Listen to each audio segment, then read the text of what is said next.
takuika ndi 10 tons misewu mwina ya makwalala umumu malire nditi magali moto tati ngono ndiye kuti msewu umene uja design yake ili ngati pamenepo ndiyeno zimene zimatha kuchitika nzonena kuti nanga sife anthu amalawi tikamaona msewu uja msewu amangidwa ndi waphula ndi watala ndiye kuti msewu uyena kukhala 20 years 30 years komano depending on one design umene inalili komanso mmene wamangidwira ngati kaleya ndikakang'ono choncho ndiye kuti msewu uja siulimba 5 years siukwana misewu ina ngakhale 2 years siikwana chifukwa choti mwina ndikaphala chabe kangoyikidwa pamwamba ndiyeno chimene chimayenera kuchitika choyamba nchonena kuti misewu ija tikuziwa kuti misewu ija ili ndi maklasi inu mukuziwa kuti amati M1 uli ndi klasi yake uli klasi yake ma standards aja tikuyena kuti tiapange chani tiakweze komanso ma standards aja kuti msewu ukhale wolimba kwambiri choncho zimatengeranso kuti budget imene tili nayo ndiyotani ndiye pamatha kukhala chisankho kuti tikufuna msewu koma kuti tipange msewu wa 40 years tikuyena kulipira $3 million per kilometer. $3 million per kilometer tilibe kuti tikwanise izi ndiye tichepese ukuku mwina ungokhala wa 10 years tilipire $500,000 per kilometer sometimes zimene zimachitika ndi zimene zozo ndiye izozo zikuyena kuti tiziyang'ane bwinobwino koma nthawi zina zimachitika choncho chifukwa choti palowa chani chinyengo ndiye ndikhani ina imeneyo kuti mwina msewu wamangidwa bwinobwino wa design ya bwinobwino ya 20 years koma palowa chinyengo achosapo kale akena ndiye kuti msewu uja umamoto ukhale 20 years ukhala chani ukhala 10 years kapena 5 years chinthu chachiwiri chimene chimayeneranso kuchitika nchonena kuti tikapanga design msewu uja kaya ndi nyumba kaya ndi china chilichonse chimene tamanga tikuyenera kumachipanga maintain chinthu chimene chocho inuyo galimoto yanu ija ikangokwana 20,000 kilometers or 10,000 kilometers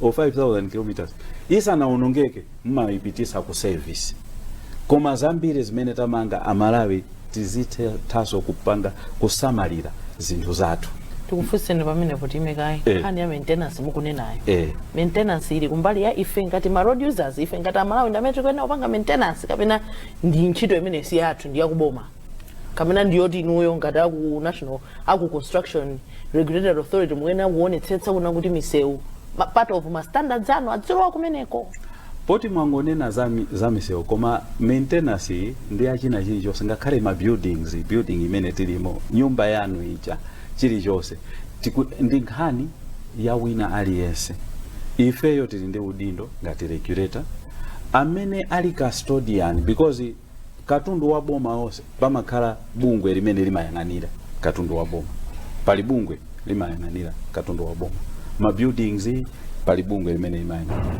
komanso amene amachigwirisa ntchito chinthu chija ngati building amene akuchigwirisa ntchito ngati office chani amayenera kuti azitani azichiyang'anira ndiye ifeyo tinakhoza ndondomeko yonena kuti tikhale ndi national infrastructure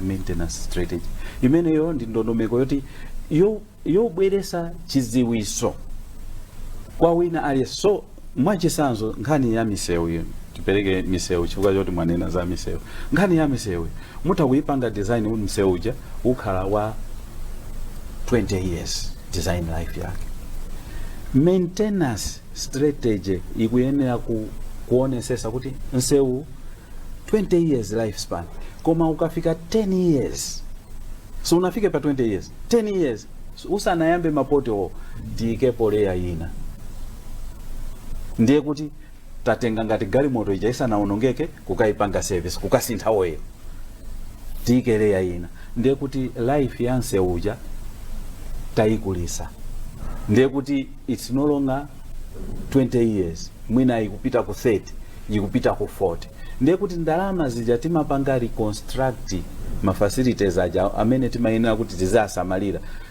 zithandiza kuti timange misewu ina chimozimozi nkhani ya manyumba nthawi zambiri timadikira mpaka na nyumba ing'aluke pena pake ndi pamene timati iyi tukakhoza nyumba ija, koma tikuyena kumapanga maintain zinthu zimene zija zikhale zoti zikugwira bwino ntchito. Mmakwalala mwathu mmatawuni umu, misewu ya mmatawuni umu, zinyalala amalawi timaponya kuti mupeza kuti tikuponya zinyalala mu drain. Nchifukwa chake munthu aliyense, even road user uja ali ndi udindo wosamalira ma assets aziko. Ndiye kuti mmalo mukaponya zinyalala mu madrain muja tionesese kuti madrain ali kukabwera mvula yayikulu peza kuti mmatawuni muja mazi akusefukira chifukwa madrain asekedwa, makavati aja mwina asekedwa, maumoti makavati aja akhale kuti ali clear, mazi aziyenda bwino bwino. Ndiye kuti wina aliyense ali ndi udindo wosamalira zinthu zimene tili nazo. Ndiye ifeyo ngati Asira takozanso ndondomeko ina, ndondomeko imeneyo timayitcha kuti infrastructure asset audit. Infrastructure asset audit kuti tipange kauniuni, bungwe lililonse lipange kauniuni kuti kodi ifeyo ma structures amene tili nawo ndi angati, ali kuti, ali mu condition yanji.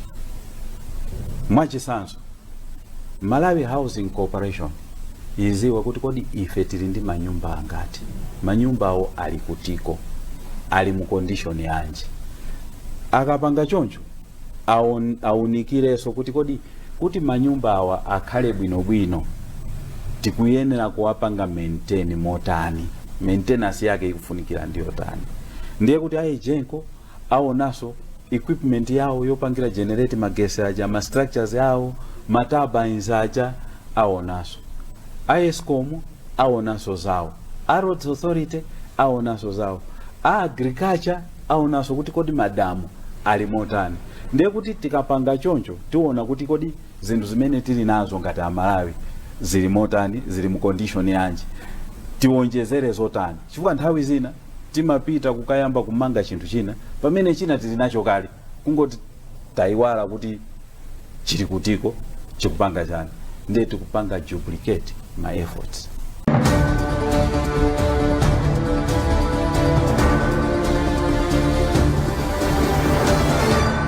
Engineer Konye, tipa nkhani ya misewu yomweyi. Inu ngati bungwe limene mukuyang'anira nkhani ya zomanga-manga, kodi simumapereka upangiri kuboma ku nkhani yonena kuti mwakambapo kuti misewu, makoliti ya misewu, mwanena kuti pali msewu wina umatha kukhala 40 years, ndiye kuti umene umalowa ndalama about mwati $dollars angati? Ndimapereka chisawu choti mwina 3 between 3 million to 9 million US dollars.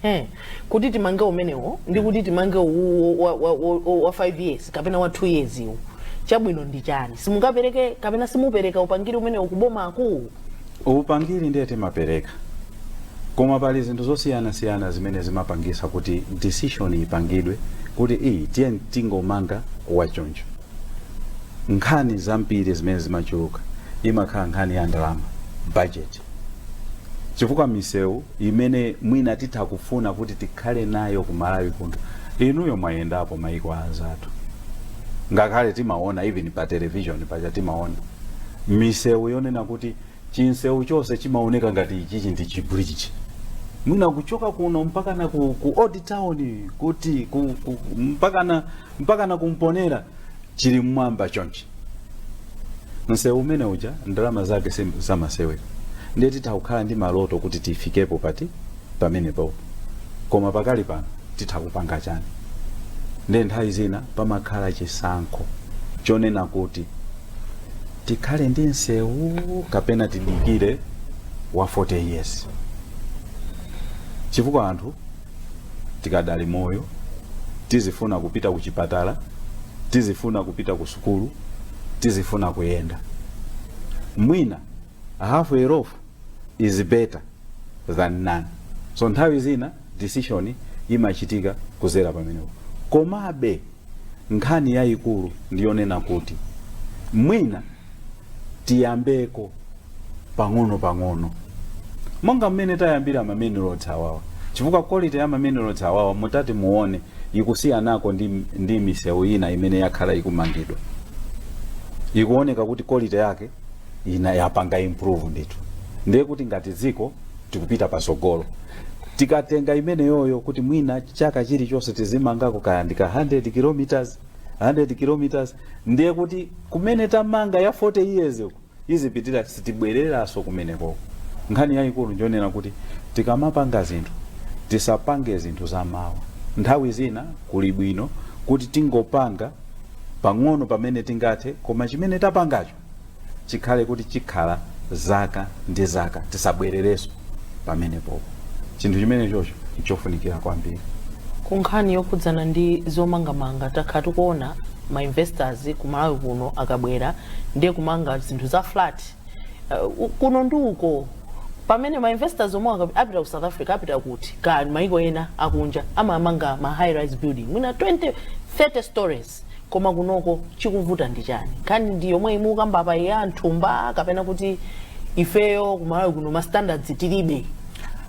Nkhani si ya nthumba moka. Nthumba mutha upanga contribute, komanso mindset yathu ngati amalawi nthawi zina timazidelera kuti zinthu zina sitingathe kupanga.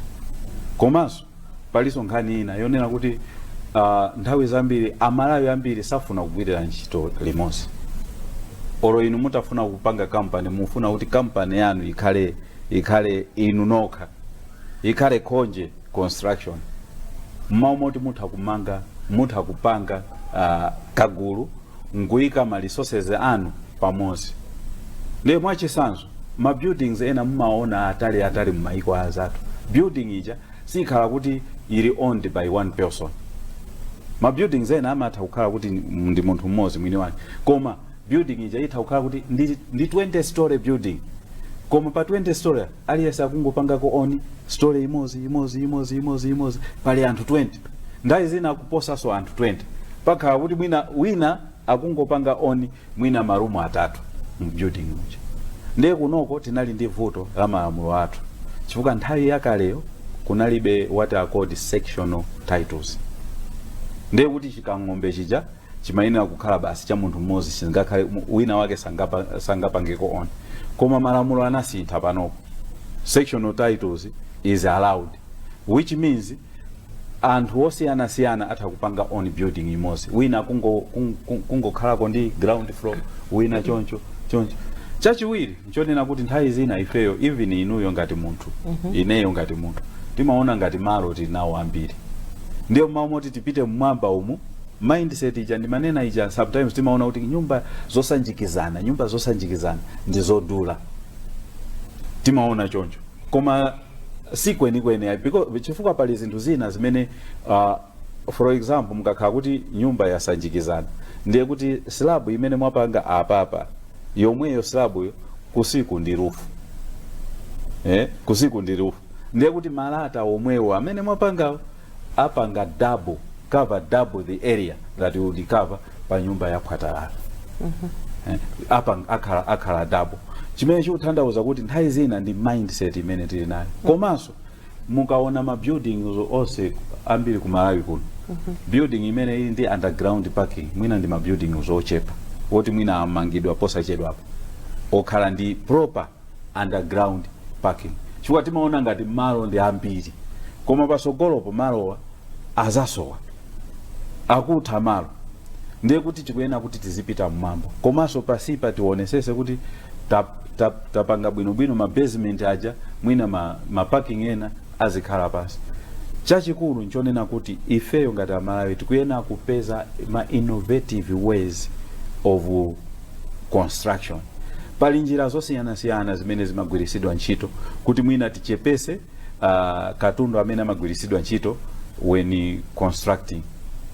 Energy efficient methods of construction, yonena kuti you actually save a lot of materials. Mwachisanzo even konkuno ku city center kuno naonapo ena akumanga ma buildings awo. That building is about maybe 5 stories.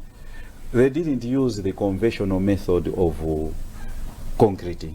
They used what is called eco slabs, and eco slabs zimakhala ngati ma precast slabs mmango wayala choncho, koma chimakhala cholimba kwambiri komanso chimakhala chopepuka, chimene chikutanthauza kuti zisulo zimene mugwiritse ntchito mmene momwe zimakhala zocheperako kuposa ndi conventional methods. Ndiyeno ifeyo ngati Amalawi tikuyena kuti tikhalenso open minded kuma technologies anyuwani. Ifeyo ngati bungwe la SIRA tayikaso ndondomeko ya innovation as well as research and innovation. Tikulimbikisa onse amene akugwira ntchito zomangamanga ndi ena onse ma academicians kuti they should get involved in research imene izithandiza kuti kodi ma approaches ya construction akhala otani. Number 1, kusamalira chilengedwe chofunikira kwambiri, and nthawi zina mmene timapangira zinthu, chifukwa kusamalira chilengedwe si kapena kuononga chilengedwe si kungootcha njerwa kokhaya.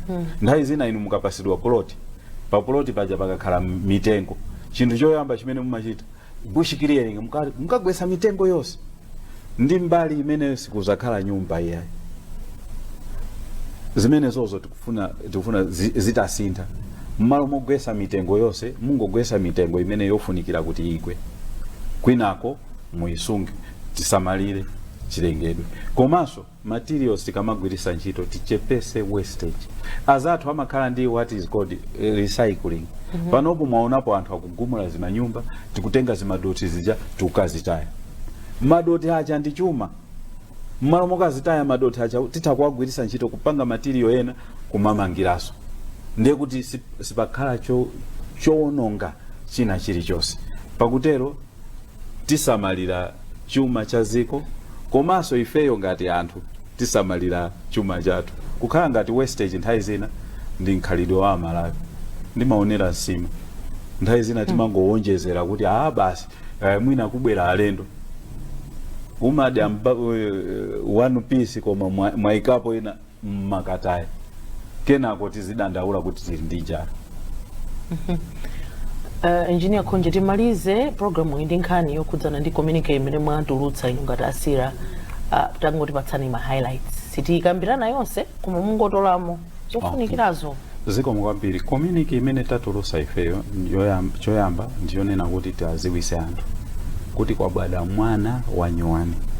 SIRA ndi organization ya nyuwani,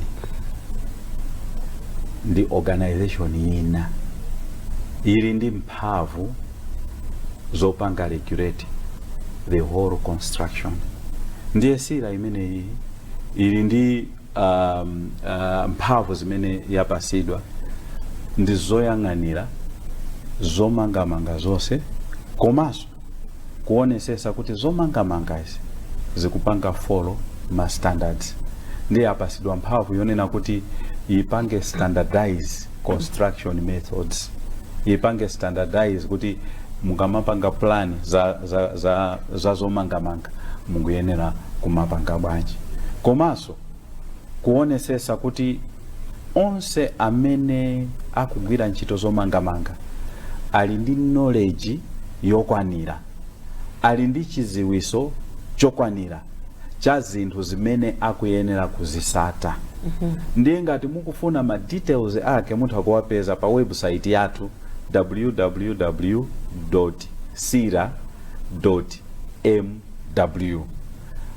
Pali ndondomeko ya zinthu zofunikira. Ndondomeko zina ndi ngati mukafuna kumanga muonesese kuti mwapanga engage anthu oti ali registered ovomerezedwa. Ndondomeko yachiwiri muonesese kuti mukusatira Malawi Infrastructure Delivery Management Standards in planning, procurement and implementing of projects. Ndondomeko yachitatu muonesese kuti mugwirisa ntchito construction cost indices popanga budget ma projects anu, popanga bidding, komanso kupanga manage ma costs pa project. Ndondomeko ina ndi ya ma technical audits, kuti project iliyonse ikhale ndi technical audit. Cholinga cha technical audit nchofuna kuti tifufuze kuti kodi ntchito yagwiridwa motani, malamulo amasatidwa, ma standards amasatidwa. Ngati pale cholakwika chimene chocho chikhozedwe contractor asanachoke pamalo. Ngati zinthu zayenda bwinobwino titengepo phunziro kuti ma projects amsogolo tiapange bwinobwino. Engineer Gerald Konje, tathokoza kuti tinayi imodzi mu program ya MBC Exclusive. Zikomo kwambiri. Pamenepo sonde pa mtsizi pa program yathu ya MBC Exclusive, program imene ilero timacheza ndi Engineer Gerald Konje, Chief Executive Officer wa bungwe la Construction Industry Regulatory Authority, CIRA. Program imene timakupatsirani kuchokera kuno ku Mozi Resorts, komwe kuli President Hotel komanso BICC. Munali ndine Kumbukani Phiri, pitizani kuonera ma program otsatira.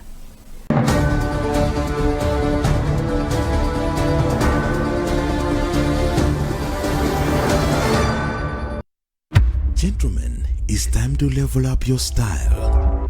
From the boardroom to the big day, Men's World has you covered. We have executive suits tailored to 10 heads, ties that talk elegance, shirts fit for kings and real men. Decent shoes? Absolutely. Accessories? We've got only the best. At Men's World, we don't just dress you, we equip you for the day. We are in Fatima Arcade, ground floor next to KFC restaurant.